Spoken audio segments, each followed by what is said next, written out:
السلام عليكم ورحمة الله وبركاته. إن الحمد لله نحمده ونستعينه ونستغفره ونعوذ بالله من شرور أنفسنا ومن سيئات أعمالنا. من يهده الله فلا مضل له ومن يضلل فلا هادي له وحده لا شريك له وأشهد أن محمدا عبده ورسوله وبعد. Terakhir, tiga hal yang ikut mayat ke kubur, yang dua balik lagi, satu yang menemani. Kemudian betapa dekatnya kita dengan surga, lebih dekat dari tali sendal kita. Begitu pula neraka. Dua-duanya sangat dekat dengan kita. Artinya kemungkinan kita masuk surga besar, kemungkinan kita masuk neraka tinggal pilih. Tinggal pilih. Ya, enggak ubahnya seperti di depan kita ada susu dan ada khamar. Tinggal pilih. Mau pilih yang mana terserah kita. Ya, itu ilmu yang kita tahu. Adapun ilmu yang di sisi Allah tentu kita nggak bakalan tahu. Ya, jangan ikut campur ilmu Allah. Kalau ikut campur ilmu Allah, nggak akan terjangkau. Bagaimana bayi yang masih di perut ibunya, Allah sudah rencanakan bahwa bayi ini akan masuk surga, bayi ini akan masuk neraka. Tentu nggak sampai ilmu kita. Maka kita nggak usah ikut-ikutan ilmu Allah, ilmu yang ada di diri kita saja. Nanti kita dengar adzan asar, kan terserah kita. Mau ambil air wudhu terus ke masjid, apa neruskan kerjaan kita, apa malah tidur, apa malah ngobrol, terserah kita kan. Adapun ilmu Allah kita nggak bisa menjangkau. Allah sekarang ini udah tahu nih, nanti asar kita mau sholat berjamaah atau tidak kan Allah sudah tahu dari sekarang, bahkan dari kemarin-kemarin, bahkan dari sebelum kita lahir, bahkan dari ketika manusia baru ada satu, yaitu Adam. Kan ilmu Allah tidak terhingga. Ya, itu sudah. Sekarang kita lanjut 106.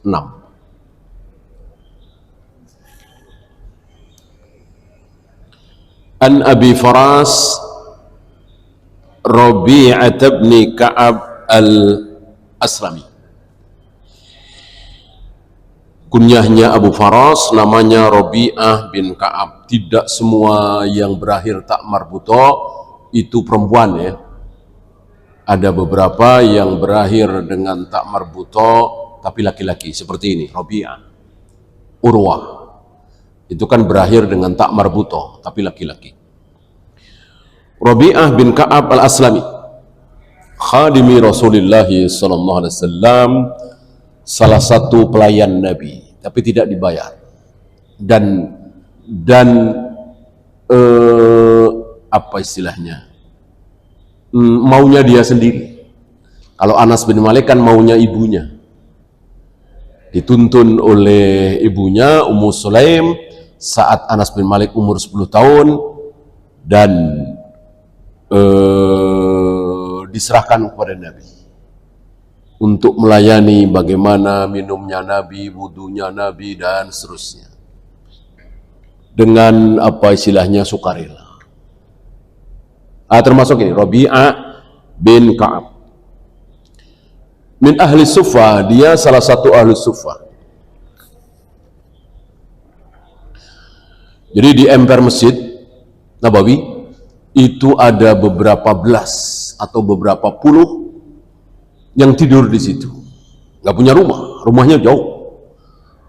Yang terbesar adalah, besar namanya ya, Abu Hurairah, jauh, termasuk ini. Jadi hidupnya di emper Masjid. Kenapa tidak pulang? Jawabnya, kenapa nggak pulang aja? Jawabnya, ilmu. Jadi kalau di kita sekarang ya mirip-mirip pesantren. Jadi demi ilmu tidak pulang-pulang. Pesantren gurunya Nabi dan pesantrennya sampai Nabi wafat. Nggak ada 3 tahun lulus, 6 tahun lulus, 10 tahun lulus, nggak ada. Selesai ketika Nabi wafat. Karena ilmu di dalam Islam tidak dibatasi. Beda dengan kita membatasi. 6 tahun, 3 tahun, 3 tahun, plus 5 tahun. Menambah S2 ya 3 tahun lagi. Nabi di malam hari, kuntu abitu ma'a Rasulillahi sallallahu alaihi wasallam. Malam itu aku tidur bersama Nabi. Ada beberapa riwayat Nabi tidur bersama sahabat. Pernah dengan Ibnu Abbas, pernah dengan Ibnu Mas'ud. Ini salah satunya diantaranya Rabi'ah bin Ka'ab Al-Aslami. Ya. Jadi tidak setiap malam Nabi itu tidur bersama istrinya. Sekali waktu tidur dengan sahabatnya, mungkin di masjid, mungkin di mana ya. Fa'atihi biwadu'ihi wa hajatihi. Ketika Nabi terbangun, maka aku siapkan wadu. Wadu dengan fathah, bukan wudu. Itu tempat untuk berwudu. Ember bejana berisi air untuk wudu, wahajatihi, dan untuk bersuci, ya, dari kencing dan seterusnya. Selesai Nabi buang hajat, kemudian wudu, Nabi menawarkan kepadaku, kepada Rabi'ah bin Ka'ab Al-Aslami, salni, coba kamu minta apa? Mintalah kepadaku. Aku jawab, as'aluka murafaqataka fil jannah. Aku minta kepada engkau ya Rasul, berdekatan denganmu, tetanggaan denganmu nanti di surga. Ini cerdasnya para sahabat ya. Cerdasnya para sahabat, nggak kayak kita. Ketika kita merasa doa dikabulkan nih di depan Ka'bah, di Multazam, di Hijr Ismail, di sepertiga malam, kita minta bisnis melonjak, jabatan naik, kebeli mobil, kalau kebeli rumah mewah. Itulah kita. Nyari yang kecil-kecil. Sahabat cerdas.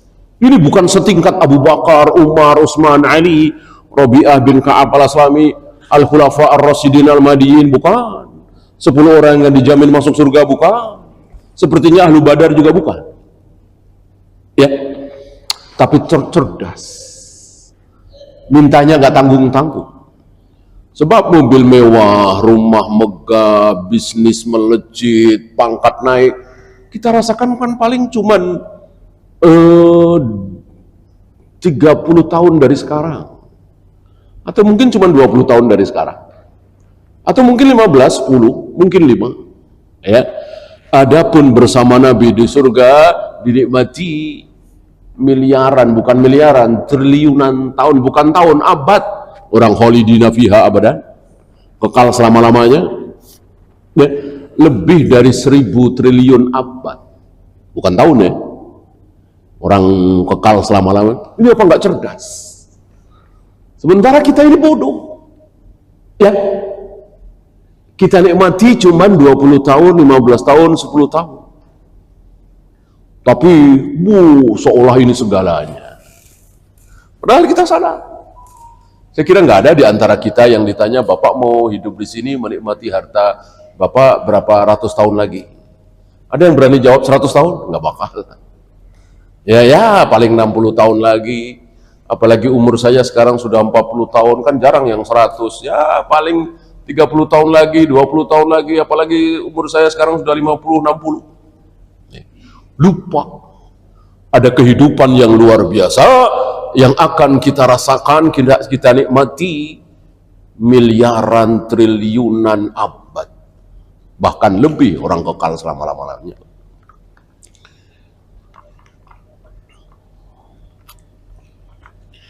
Mumpung doa sedang dikabulkan, mumpung sedang ditawari. Yang nawarin bukan Imam Syafi'i, bukan Imam Bukhari lagi. Nabi SAW. Satu-satunya manusia yang diutus oleh Allah di umat ini. Nggak ada yang lain. Kalau Bani Israel kan ribuan tuh yang diutus. Ada Nabi Musa, ada Nabi Harun, ada Nabi Yahya, Zakaria, sampai Nabi Isa. Semuanya Bani Israel. Umat ini cuma satu. Bernama Muhammad bin Abdullah sallallahu alaihi wasallam. Tentu nggak main-main. Penawarannya nggak main-main. Minta apa? Langsung. As'aluka murafaqataka fil jannah. Aku minta supaya berdekatan dengan engkau, tetanggaan dengan engkau nanti di surga. Pokoknya mendengar ini, Nabi mengatakan, nanya lagi, au ghaira dzalik, barangkali ada yang lain? Gitu. Barangkali tentang keluargamu, hartamu, umurmu, dunia lah. Dijawab huwa dzaka, enggak ada ya Nabi. Cukup itu. Betapa zuhudnya para sahabat itu terhadap dunia, karena paham betul, cerdas betul. Tahu betul hakikat dunia seperti apa, akhirat seperti apa. Ya biarin. Tidur di emper masjid, berapa tahun lagi sih. Ya. Kalau kita barangkali ya pikiran yang normal menurut kita. Ya. Aku minta Allah berikan rumah kepadaku ya Rasul, supaya aku tidak tidur lagi di emper masjid kedinginan. Ya. Biar aku bisa bersama anak istriku, keluargaku. Enggak kepikiran. Udah itu aja ya Rasul, aku ingin dekat denganmu nanti di surga. Maqal, mendengar ini Nabi bersabda, fa'inni ala nafsika bikasratis sujud. Kalau begitu, bantulah aku. Bantulah aku dalam mewujudkan keinginanmu. Bantulah dengan cara engkau memperbanyak sujud. Apa maksud sujud di sini? Tentu sholat. Masuk bentar-bentar sujud, bid'ah. Sujud apa? Kan sujud di luar sholat cuman apa? Emang ada sujud di luar sholat? Sujud syukur, sujud tilawah paling, ya kan? Ya masuk memperbanyak sujud syukur, sementara sujud syukur kan bid'ah ketika tidak jelas nikmat yang kita syukuri, ya. Bahwa kita bersyukur masih hidup, kita bersyukur masih diberi nafas, kan gak ada contoh dari Nabi. Sujud lagi, enggak, ya. Bisa dihitung Nabi sujud syukur ketika mendengar Romawi mengalahkan Parsi, ya. Ketika satu selawat dibalas dengan 10, Nabi sujud, ya. Enggak setiap hari, setiap saat. Padahal setiap saat kan kita dapat nikmat, bisa bernafas, bisa makan dengan enak, bisa minum dengan lezat, bisa tidur dengan apa, itu enggak nikmat. Tapi enggak ada contoh dari Nabi. Bangun tidur bersyukur, bisa bangun, ya. Meninggalkan masjid, alhamdulillah sudah bisa menunaikan sholat, bersyukur. Enggak ada. Apa iya kita lebih pintar dari Nabi, lebih benar dari Nabi? Nabi tidak pernah mencontohkan seperti itu.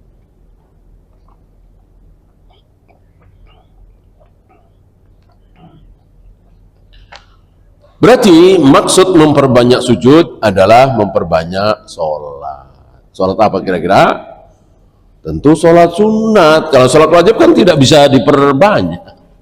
Ya sudah, cuma 5 waktu ya. Memperbanyak qobliyah, ba'diyah, witir, tahajud, tahiyatul masjid, sholat sunat wudhu, dan kan banyak sekali. Adapun sholat wajib tentu tidak diperbanyak. Ya segitu, sudah cukup segitu. Ya, maka bisa disimpulkan bahwa ketika kita membutuhkan sesuatu, berdoa, memohon kepada Allah, kita disuruh memperbanyak amalan-amalan sunnah.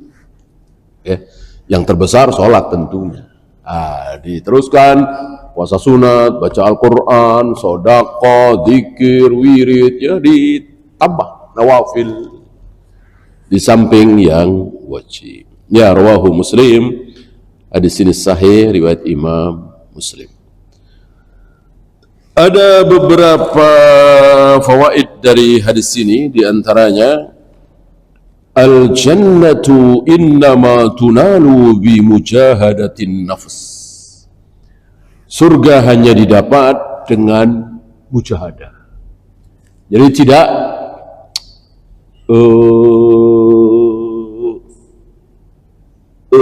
suka-suka kita. Lagi rajin ya, lagi males ya, nanti lagi males, lagi pengen, lagi nggak pengen ya, sebagaimana kebiasaan kita selama ini. Jangan ya. Sekali kita sudah bangun malam, jangan ditinggalkan. Sekali kita sudah rutin baca mungkin 1 ain atau selembar habis sholat subuh, teruskan, jangan ditinggalkan. Sekali kita memberikan santunan kepada fakir miskin, ya sebulan 200.000, 250.000, teruskan, jangan tinggalkan. Amal yang paling disukai oleh Allah adalah madawamal abdu wa in qalla. Langgeng, rutin, walaupun sedikit. Allah tidak suka kita sekali baca Al-Quran 10 juz misalnya. Mungkin pas Ramadan ya, bahkan bisa khatam 2 kali, 3 kali. Begitu Syawal, Dzulqa'dah, Dzulhijjah udah nggak baca lagi, nggak sedekah lagi. Allah tidak suka. Terus rutin walaupun sedikit. Ini jawaban kenapa Nabi sholat 2 rakaat setelah asar sampai meninggal. Padahal ba'diyah asar ada apa tidak? Tidak ada kan? Ba'diyah asar, ba'diyah subuh kan tidak ada tuh.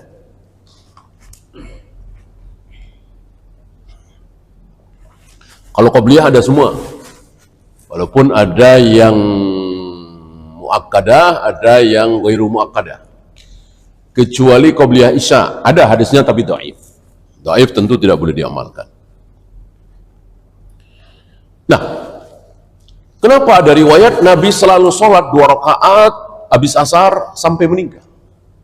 Itu dilakukan mungkin beberapa bulan sampai beliau wafat. Jadi gini, waktu itu Nabi tidak sempat sholat ba'diyah duhur karena menerima keislaman Abdul Qais. Lalu beliau sholat ba'diyah zuhur setelah asar.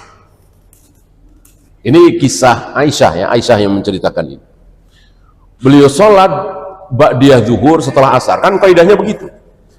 Ketika kita sudah merutinkan satu amal, ya mulai misalnya sholat duha misalnya, puasa Senin Kamis, sekali waktu kita nggak bisa melakukan, apa safar misalnya, apa ada tamu misalnya, maka disunahkan kita melakukan setelah waktu itu lewat. Ya.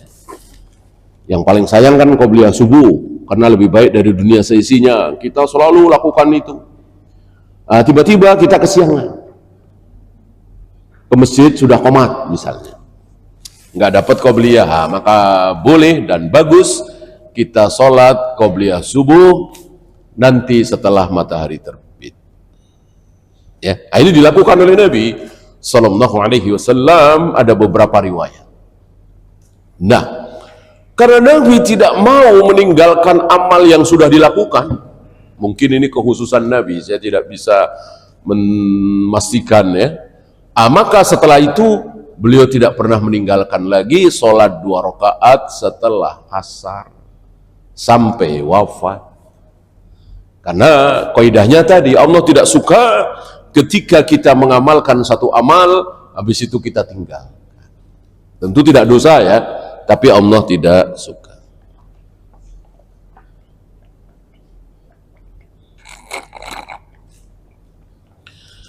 Hirsus sahabati 'alal fawzi bi murafaqatir Rasul sallallahu alaihi wasallam fil akhirah.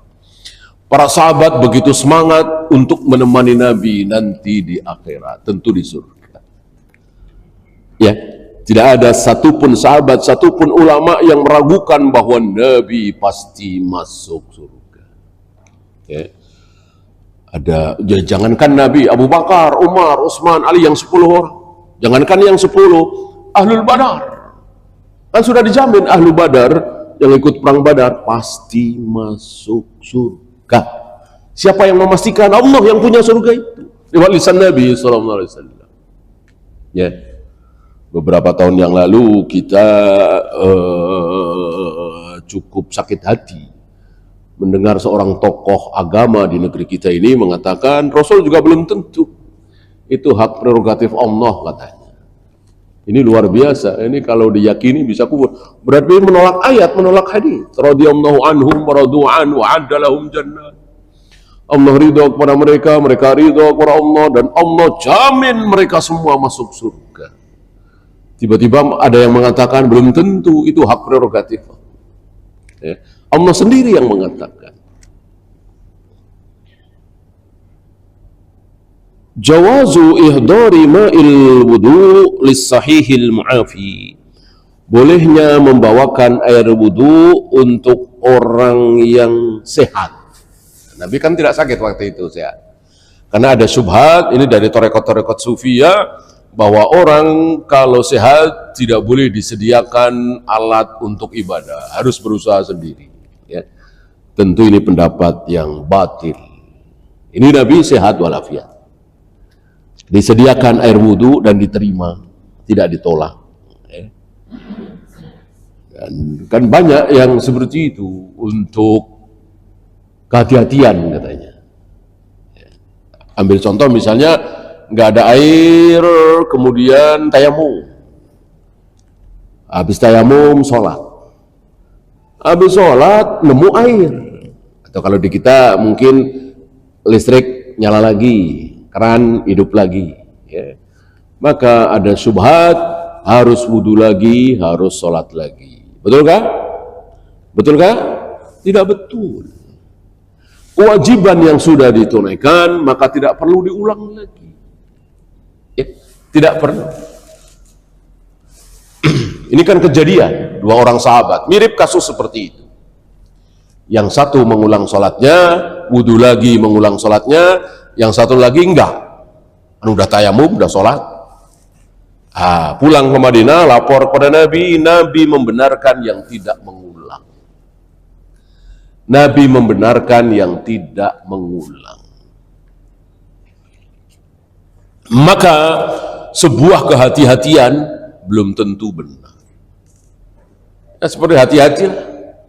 Ya ngapain sholat 2 rakaat, duhur 2 rakaat, asar 2 rakaat, isya 2 rakaat, mentang-mentang di Surabaya, di Bandung, di Saudi misalnya. Kan waktu banyak. Ini batil, karena Rasul dan para sahabat, panutan kita, uswah kita, qudwah kita, tidak pernah sholat 4 rakaat ketika safar. Selalu 2 rakaat. Ijtihadur Rasul sallallahu alaihi wasallam fi islahi ashabihi wa tarbiyatihim. Rasulullah betul-betul bersemangat dalam mentarbiyah dan memperbaiki para sahabatnya. Di samping itu dosa ya. Misalnya Nabi melihat seorang sahabat melakukan kesalahan, beliau diam. Kalau kita kan banyak yang diam, kita nggak dosa. Kecuali itu anak kita, istri kita, atau mungkin bawahan kita. Adapun orang tua, mertua, tetangga, teman melakukan kesalahan, kita diam, tidak berdosa. Nabi dosa. Nabi dosa. Ini salah satu keistimewaan Nabi, kekhususan Nabi yang berat. Ini berat kan? Bahkan qiyamul lail kan wajib bagi beliau. Berat kan? Oleh karena itu, kekhususan beliau yang menyenangkan wajar. Wajar. Karena ada kekhususan beliau yang tidak menyenangkan, berat. Maka ada beberapa dalil di mana kita nggak boleh, beliau boleh. Nah, banyak yang kita nggak wajib, beliau wajib. Jangankan diam, nunda. Takhirul bayan inda waqtil hajah, menunda keterangan saat dibutuhkan. Misal di hadapan Nabi seorang sahabat minum pakai tangan kiri, Nabi diem, misalnya ya, Nabi diem, besok aja dah aku jelaskan bahwa makan minum dengan tangan kiri dosa. Nggak boleh menunda detik itu juga ya. Maka banyak sekali riwayat di mana seorang sahabat minum makan dengan tangan kiri langsung ditegur. Sahabat memakai emas langsung ditegur. Sahabat duduk dengan menyandarkan tangan kiri ke belakang langsung ditegur. Dan seterusnya teguran-teguran Nabi kepada para sahabat. Karena kalau tidak langsung ditegur, Rasul berdosa.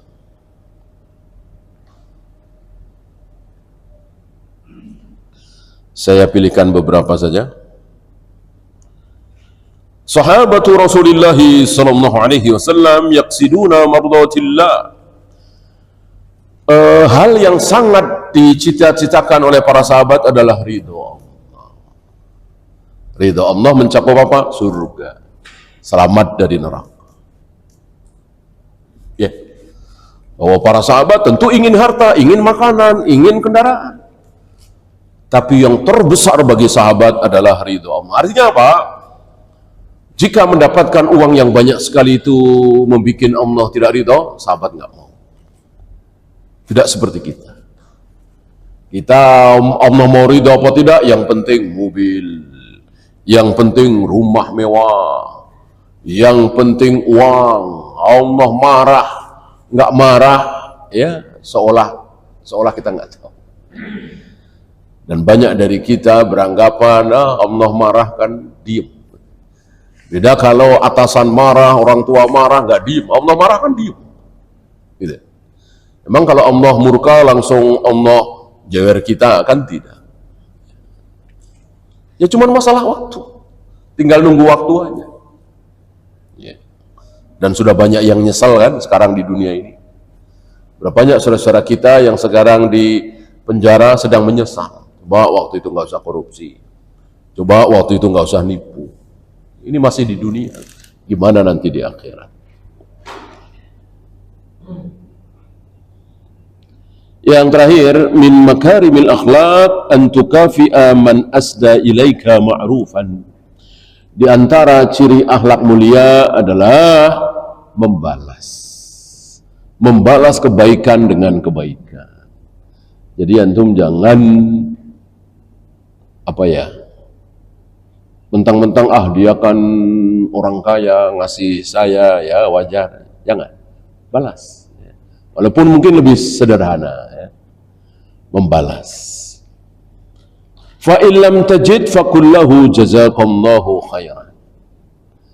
Jika tidak ada yang bisa dipakai untuk membalas, cukup doakan semoga Allah membalasmu dengan kebaikan.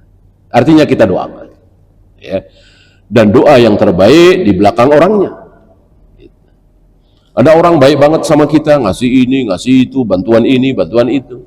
Kita nggak bisa balas, kita doakan. Jangan di depan dia tentu. Saat kita sujud, saat sepertiga malam, saat kita menunggu qomat, kita doakan dia dengan kebaikan, karena kita tidak bisa membalas kebaikan dia. Wallahu. Ya, itu saja. Ada pertanyaan? Silakan.